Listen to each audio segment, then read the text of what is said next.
Assalamualaikum warahmatullahi wabarakatuh.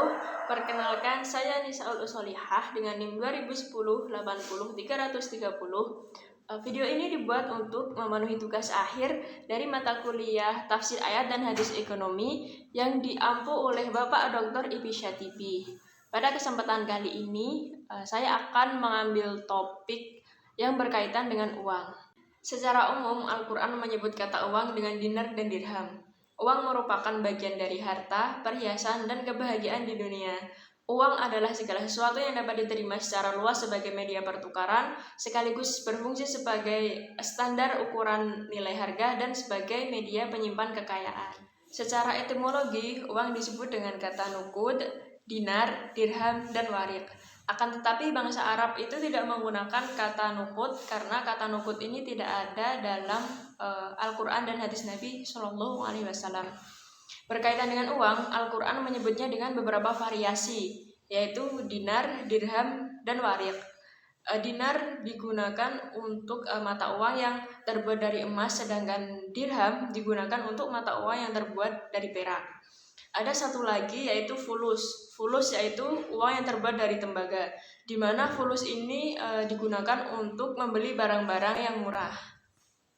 Dari definisi di atas, uang dapat dilihat dari 3 sisi. Yang pertama yaitu dari sisi ekonomi. Uang berfungsi sebagai standar pengukuran nilai dan sebagai alat laporan utang. Lalu yang kedua yaitu dari sisi sosial. Dari sisi sosial, uang berfungsi sebagai media pertukaran dan sebagai media mediasi antara komoditas dan jasa. Lalu yang ketiga yaitu dalam hal hukum. Dalam hal hukum, uang dilihat dan dipahami sebagai instrumen hukum yang diikuti oleh masyarakat berdasarkan hukum yang berlaku di wilayah tertentu.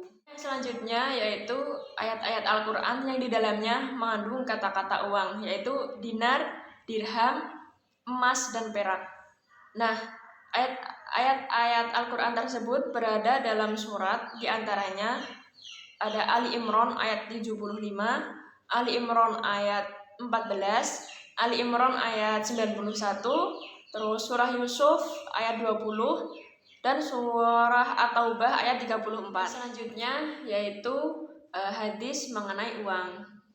Nah, yang pertama ada hadis riwayat Al-Bukhari nomor 2034, di mana hadis ini berisi tentang larangan untuk menukar komoditi sejenis kecuali dengan ukuran dan berat yang sama.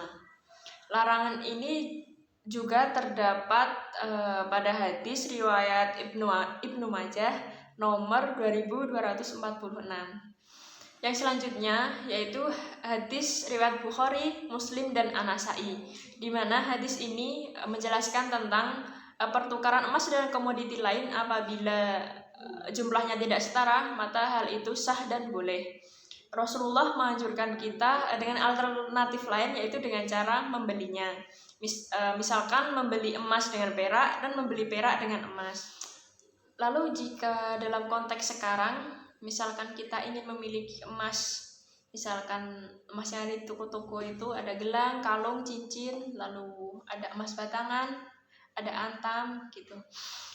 Misalkan kita ingin memiliki emas-emas tersebut, maka kita akan menukarkan mata uang yang kita miliki untuk membeli emas tersebut.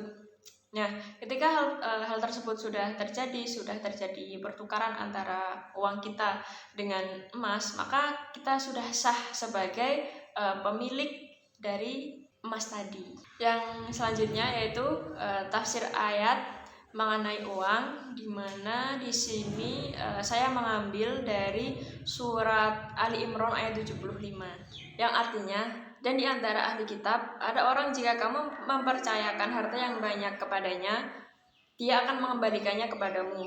Dan di antara mereka ada orang yang jika kamu mempercayakan kepadanya 1 dinar, tidak akan dikembalikan kepadamu kecuali jika kamu selalu menagihnya. Yang demikian itu lantaran mereka berkata, tidak ada dosa bagi kami terhadap orang-orang ummi. Mereka berdusta kepada Allah padahal mereka mengetahui.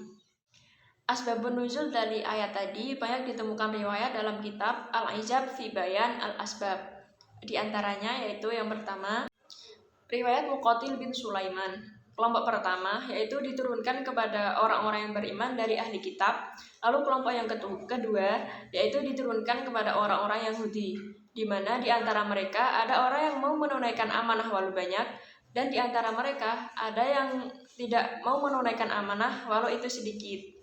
Lalu yang kedua yaitu dari Juwairi bin Al-Dohak dari Ibnu Abbas. Pertama, Abdullah bin Salman dititipi sebanyak 120 auqiyah emas. Lalu dia menunaikan amanah tersebut dan Allah memujinya. Lalu untuk yang kedua yaitu Fanhas bin Azura. Dia dititipi dinar dari suku Quraisy, akan tetapi dia mengkhianatinya.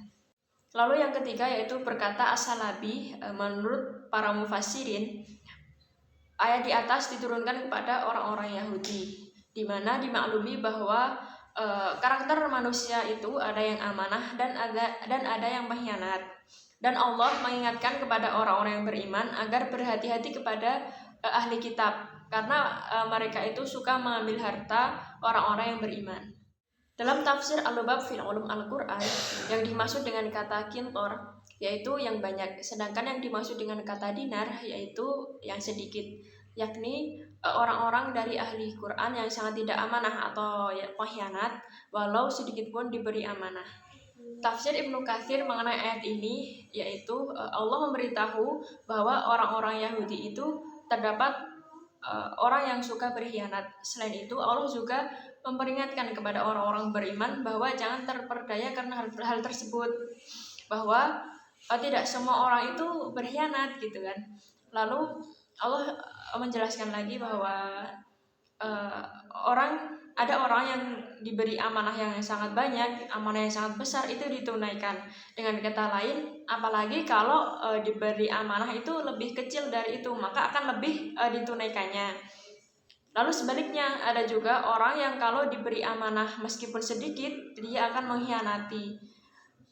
Dengan kata lain, jika orang tersebut diberi amanah yang lebih besar dari itu, besar kemungkinan bahwa orang itu juga akan berkhianat gitu. Yang selanjutnya yaitu tafsir hadis mengenai uang. Yang pertama yaitu hadis riwayat Tirmizi. A'udzubillahi minasyaitonirrajim. Bismillahirrahmanirrahim. Bi'ud dhahaba bil fiddati kaifa syi'tum yada biyada. Yang artinya, jualah emas dengan perak sesuka kalian asalkan secara tunai. Hadis riwayat Tirmizi. Yang selanjutnya yaitu hadis riwayat Al-Bukhari. A'udzubillahi minasyaitonirrajim. Bismillahirrahmanirrahim. Adz-dzahabu bil wariqi riba illa ha'a wa ha'a. Yang artinya, emas atau dinar dengan dirham adalah riba kecuali secara tunai. Hadis riwayat Al-Bukhari. Nah, kedua hadis di atas itu menjelaskan tentang pertukaran emas dengan perak atau sebaliknya yang tidak sama timbangannya itu boleh dan saling berlebih. Hanya saja disyaratkan bahwa pertukaran tersebut dilaksanakan secara kontan atau tunai. Selanjutnya untuk contoh yang pertukaran emas dengan perak, mungkin untuk sekarang itu bisa diilustrasikan dengan pertukaran antar mata uang gitu, bisa dengan rupiah dengan dolar dengan rial dan lainnya. Kesimpulannya yaitu uang, dinar, dan dirham itu diposisikan sebagai alat tukar, alat ukur, dan alat untuk menentukan nilai pada komoditi, baik komoditi yang sama ataupun komoditi lain. Lalu yang selanjutnya, uang itu bisa juga menjadi tolak ukur bagi kita untuk menilai bagaimana watak seseorang. Bagaimana seseorang itu apabila ada amanah uang yang banyak, bagaimana seseorang itu bila diamanahi dengan uang yang sedikit, maka hal itu bisa kita lihat gitu. Dan ini yang paling penting, bahwa ternyata ya mungkin udah tahu ya semuanya, bahwa ketentuan-ketentuan dari Allah yang udah diciptakannya beribu-ribu tahun yang lalu itu ternyata masih relevan sampai zaman sekarang gitu. Jadi nggak ada yang namanya ketentuan Allah itu kadaluarsa gitu. Ketentuan Allah itu nggak sesuai zaman, itu nggak ada gitu kan. Mungkin hanya ini yang bisa saya sampaikan. Banyak kurangnya saya pribadi mohon maaf. Wassalamualaikum warahmatullahi wabarakatuh. Dadah.